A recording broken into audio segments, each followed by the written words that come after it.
दर्शन जी 5 दिन से बुखार में तड़प रही थी। न तो कोई उनसे दवा पूछने आया और न ही उनके कमरे में खाना पानी पूछने आया। बुखार में तपती हुई दर्शन जी लगातार अपने कमरे से पानी के लिए अपने बहू बेटे को आवाज़ लगा रही थी।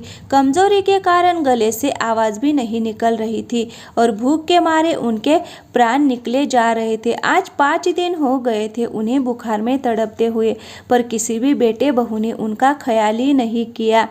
बेटे बहुओं को जब भी अपने कमरे से बाहर निकलते हुए देखती तो दर्शन जी उन्हें आवाज़ लगाती, लेकिन सब अनसुना करके निकल जाते। जाने कैसा दिल था कि माँ के तड़पने की आवाज़ सुनकर भी कोई उनके पास नहीं आता था। उनका 7 साल का पोता जब अपनी माँ से बोला कि मम्मी दादी को भूख लगी है, उनको खाना दे दो, तो वह अपने उस पर ही चिल्लाने लगी, तुम्हें कितनी बार मना किया है, उस बुढ़िया के पास मत जाया करो। अरे मरने दे बुढ़िया को, उसका तो रोज का यही काम है, पूरे दिन भर शोर मचाती रहती है। पता नहीं बुड्ढी इस मुसीबत को हम पर छोड़कर कहाँ चला गया। अगर वो बुढ़ा 2 दिन के अंदर नहीं आया तो इस बुढ़िया को मैं घर से उठाकर बाहर फेंक दूंगी। मैं अब से इसको नहीं झेलूंगी। बहू चिल्लाती हुई घर से बाहर चली गई, मगर दर्शन जी की हालत उस छोटे से बच्चे से देखी नहीं गई और वो चुपके से डाइनिंग टेबल से 2 केले उठाकर अपनी दादी को देने चला गया। लाचार दर्शन जी उसके हाथ में केले देखते ही उस पर टूट पड़ी, लेकिन जब बहू आते ही अपने बेटे को ढूंढती हुई सीधी दर्शन जी के कमरे में चली गई। दर्शन जी को केले खाते देखकर उसने दंदनाते हुए उस मासूम बच्चे के गाल पर 2 चमाचे जड़ दिए। बेचारा छोटा सा बच्चा दर्द से रोता चीखता हुआ वहां से चला गया। बच्चे के जाते ही नेहा ने दांत पीसते हुए दर्शन जी के हाथ से केला छीन लिया और झटके से 4 पाई से उन्हें उठाकर और पहले तो केला कूड़ेदान में डाला और फिर दर्शन जी का हाथ पकड़कर घर से बाहर निकालने लगी। दर्शन जी रोते हुए हाथ जोड़कर बोली, बहू तुम्हारे पैर पड़ती हूँ, अभी घर से धक्का मत दो, पहले ससुर जी को आ जाने दो, फिर हम खुद यहाँ से चले जाएंगे। इतना कहकर उन्होंने बहू से अपना हाथ छुड़ाया और कूड़ेदान से केले का टुकड़ा निकालकर खाने लगी। दर्शन जी भी ऐसी परिस्थिति में क्या करती, भूखे पेट भला कैसे सांस लेती। खाली पेट मजबूरी कभी मजबूरी थोड़ी ना समझता है, वो तो बस खाना मांगता है। पास खड़ी दोनों बहुएं दर्शन जी को ऐसा करता देखकर जोर से खिलखिलाकर हंस रही थी। एक बोली, बड़ी भूखी है बुढ़िया, देखो कैसे निकाल कर खा रही है। कमरे से बाहर निकलते ही दोनों को अपने ससुर जी के दोस्त विनोद जी नजर आए। दोनों उन्हें देखकर सकपका गई, फिर बोली, अरे आप कैसे? उन्होंने कहा, मैं तो बस गुजर रहा था तो सोचा भाभी जी से मिलता चलूं। दोनों को लगा कि उन्होंने सारी बातें सुन ली है, लेकिन विनोद जी ने कहा, आप भाभी जी का बहुत ख्याल रखते हैं, भगवान सबको ऐसी किस्मत वालों को ही देता है। दोनों इस बात पर इतराने लगी। विनोद जी एक पल को दर्शन जी को देखकर वापस चले गए। दर्शन जी के पति सरकारी नौकरी में थे और यहाँ से वहाँ ट्रांसफर होता रहता था। दर्शन जी पहले तो बच्चों के कारण दूर रही और फिर शादी होने के बाद बीमारी के कारण उनके साथ न जा पाई। बहुओं ने कहा, पापा हम ख्याल रख लेंगे और आप नौकरी करेंगे या माँ को देखेंगे, इनको हम पर छोड़ दीजिए। सब सुरेश जी के आते ही ठीक से माँ का ख्याल करने लगते थे और उनके जाते ही घर का माहौल बदल जाता था। बहुएं उनसे खूब काम करवाती थी और गली दिन भर ताने गाली गलौज से ही बात करती थी। हर बार वो उन्हें ले जाने की बात करते, मगर बहुएं हमेशा उन्हें रोक लेती थी। सीधी सादी दर्शन जी कुछ कह ही नहीं पाती थी। वो सोचती थी कि उनके पति को ये सब कितना बुरा लगेगा। और फिर सुरेश जी बीपी के मरीज भी थे। डॉक्टर ने सख्ती चिंता से दूर रहने की हिदायत दे रखी थी। एक दिन अचानक डाकिया आया और एक चिट्ठी दर्शन जी को दे गया। वो चिट्ठी लाता ही रहता था तो दर्शन जी को जानता भी था। हमेशा की तरह अंदर कमरे में आकर चिट्ठी उनके हाथ में देकर चला गया। चिट्ठी उनके पति सुरेश जी की थी। बहुएं हंसते हुए चली गई।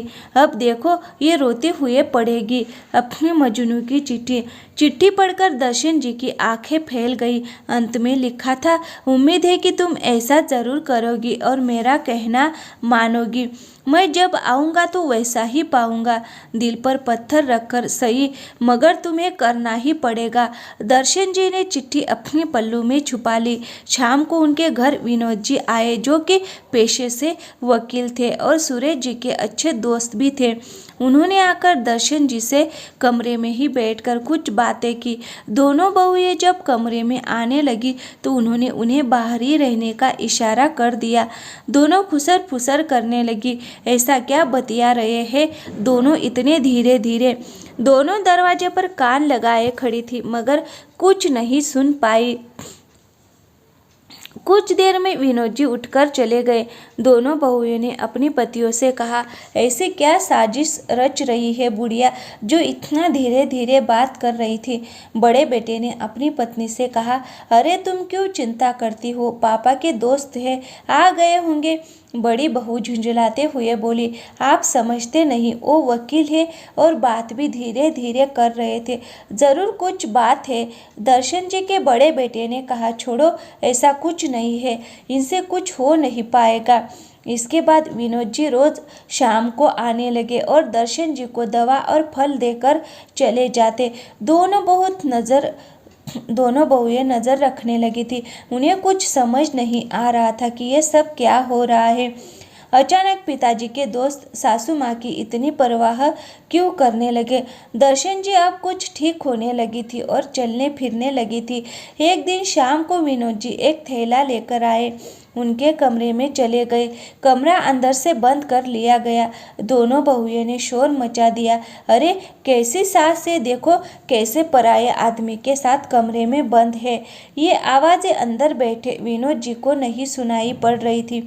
दोनों ने अपने पतियों को काम पर से बुलवा लिया और उससे पहले ही घर में मोहल्ला इकट्ठा कर लिया।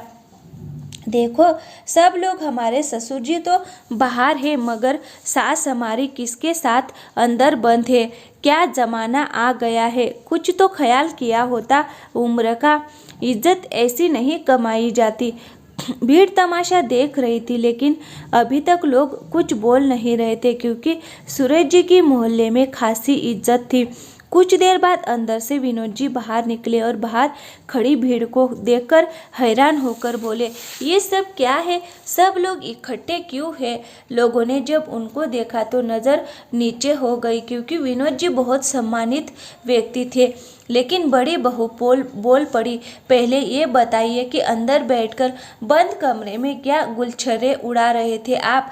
कुछ तो लिहाज किया होता। विनोद जी हंसे और बोली, ये सब तुम्हें कल पता चल जाएगा। दोनों बहुएं हैरान होकर बोली, क्या पता चल जाएगा? हंस तो ऐसे रहे हैं जैसे कोई नेक काम किया हो। विनोद जी ने कहा, हाँ नेकी है, कल तक का इंतजार करो। इसके बाद वो चले गए। भीड़ भी उनसे कुछ कहने की हिम्मत नहीं हुई। उनके पति तभी घर में घुसा और उन्हें बाहर जाते देखकर पूछा तो बहुओं ने ताने मारने शुरू कर दिए, तुम्हारे माँ ने सारे मोहल्ले में नाक कटवा दी है। कमरे में इनके साथ बंद थी। पूछा तो कहा, कल तक का इंतजार करो। इतने में चारों दर्शन जी के कमरे में पहुंच गए। क्या है ये सब माँ, जरा तो शर्म की होती। पापा की गैर हाजिरी में इनके साथ बंद कमरे में क्या हो रहा था? दर्शन जी जोर से बोल पड़ी, शर्म तो तुम्हें आनी चाहिए भाई साहब के बारे में और मेरे बारे में ऐसा सोचते हुए। तुम सबकी आत्माएं मर चुकी है। लांछन लगाते जुबान क्यों नहीं कट गई तुम लोगों की? बड़ी बहू ने उनका हाथ पकड़कर मरोड़ते हुए कहा, मुंह तो देखो कितना चल रहा है इस बुढ़िया का। अपना हाथ छुड़ाकर दर्शन जी ने 2 तमाचे बड़ी बहू को मारते हुए कहा, हाथ लगाया तो हाथ काट दूंगी तुम्हारा, निकलो यहाँ से। सब हैरान हो गए कि अचानक क्या हुआ। बेटा बोला, माँ को क्या हो गया?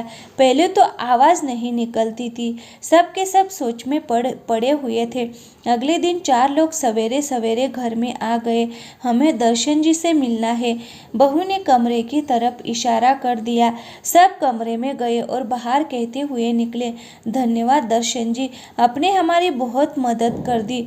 बाहर एक बड़ा सा पत्थर लगवाकर उस पर आपका नाम लिखवाएंगे। यह बहुत बड़ा योगदान है हमारे आश्रम के लिए। आश्रम का नाम सुनते ही भाई चौंक गए और उनसे पूछने लगे, कैसा आश्रम? वो लोग बोले, दर्शन जी ने हमको ये घर पूरे 30 लाख में बेच दिया। वैसे मार्केट के हिसाब से इसकी कीमत बहुत ज़्यादा है और वो एक भी पैसा लेना नहीं चाहती थी, मगर हम भी मुफ्त में लेना नहीं चाहते थे, इस कारण कुछ पैसा दिया है। काफ़ी मदद कर दी है इन्होंने। वो लोग पूरा घर देखने लगे। इतना बड़ा हाल था, चारों तरह बने बड़े हॉल जैसे कमरे और पीछे की तरफ गाय भैंस का छप्पर, जो कि बहुत ही बड़ी जगह में था। पूरे घर का मुआयना करने के बाद वो लोग चले गए। इतने में बेटा धंधनाता हुआ आया और आंखें निकालकर बोला, आपका दिमाग खराब हो गया है क्या? आप अकेली इस घर को नहीं बेच सकती। दर्शन जी ने कहा, यह घर मेरा है, मेरे नाम पर है, इसको बेचने का फैसला भी मेरा ही है। हमको पता है कि आपने ये काम उस वकील के साथ मिलकर किया है। अभी पापा को फ़ोन लगाता हूँ, अभी आपकी अकल ठिकाने आ जाएंगी। बेटा फ़ोन लगा ही रहा था कि पीछे से आवाज़ आई, अरे किसे फ़ोन लगा रहे हो? सामने से अपने पापा को आते देखकर बेटा जल्दी से पास आकर बोला, पापा देखिए ना, माँ ने आपके पीछे इतने सस्ते में घर बेच दिया, वो भी बिना आपसे पूछे। ये कौन होती है फैसला लेने वाली? आपके दोस्त ने तो ये सब करवाया है। तभी बड़ी बहू बोली, हाँ पापा, उसने आपको धोखा दिया है। रोज़ आते थे और माँ के साथ कमरे में बंद हो जाते थे, जाने क्या करती थी ये अंदर। ये सुनते ही दर्शन जी ने आकर बड़ी बहू को थप्पड़ जड़ दिया, जुबान संभाल कर बात करो वरना जुबान काट दूंगी। बेटा बोला, अच्छा अब जब पोल खुल रही है तो धमकी दे रही हो? अब पापा के सामने डर लग रहा है क्या माँ? इतना सुनाते ही सुरेश जी ने जोरदार थप्पड़ अपने बड़े बेटे को रसीद को मार दिया। इतनी जोरदार आवाज़ से सब सुन्न रह गया। उन्होंने कहा, माँ को कुछ कहने से पहले अपने गिरेबान में झाँक कर देख लो, कितने गिरे हुए लोग हो तुम। अपनी माँ को ऐसा कहते शर्म नहीं आ रही है? छोटा बेटा बोला, पापा पहले पूरी बात जान लीजिए, माँ ने क्या किया है पहले सुन तो लीजिए। सुरेश जी ने उसकी तरफ आंखें तड़ते हुए कहा, दर्शन वो चिट्ठी लेकर आओ, अभी सब पता चल जाएगा। सुरेश जी की बात सुनते ही दर्शन जी कमरे से चिट्ठी लेकर आ गई और बेटे के मुंह पर फेंक मारी। चारों ने एक साथ चिट्ठी पढ़ी तो सबका मुंह खुला का खुला रह गया। बड़ा बेटा बोला, पापा ये सब अपनी माँ से करने को कहा, मगर क्यों? सुरेश जी ने कहा, हाँ ये सब मेरे कहने पर हुआ है। दगाबाज मेरा दोस्त नहीं बल्कि तुम चारों आस्तीन में वाले हुए सांप हो। मेरी गैर हाजिरी में माँ के साथ क्या सुलूक किया है तुमने, मुझे सब खबर लग चुकी है।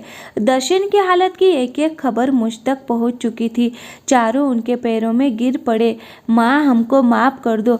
मगर दर्शन जी आज किसी की सुनने वाली नहीं थी। उन्होंने आज साक्षात रुद्र रूप धारण कर लिया था। बेटे बहू ने तो माँ के इस रूप की कल्पना भी नहीं की थी। उन्होंने जोर से चीख कर कहा, बहुत मार खाई अपनी ही बहुओं से, और तुम भी कायरों की तरह खड़े देखते रहे। इन्होंने अगर लांछन लगाए तो तुम भी उसमें भागीदार बन गए। ये दूसरे घर से आई है और इनके संस्कार मुझे नहीं पता, लेकिन तुमने अपने तो संभाले होते हुए तुम्हें तो मैंने पाला था। आज अपनी ही परवरिश पर मुझको शर्म आती है।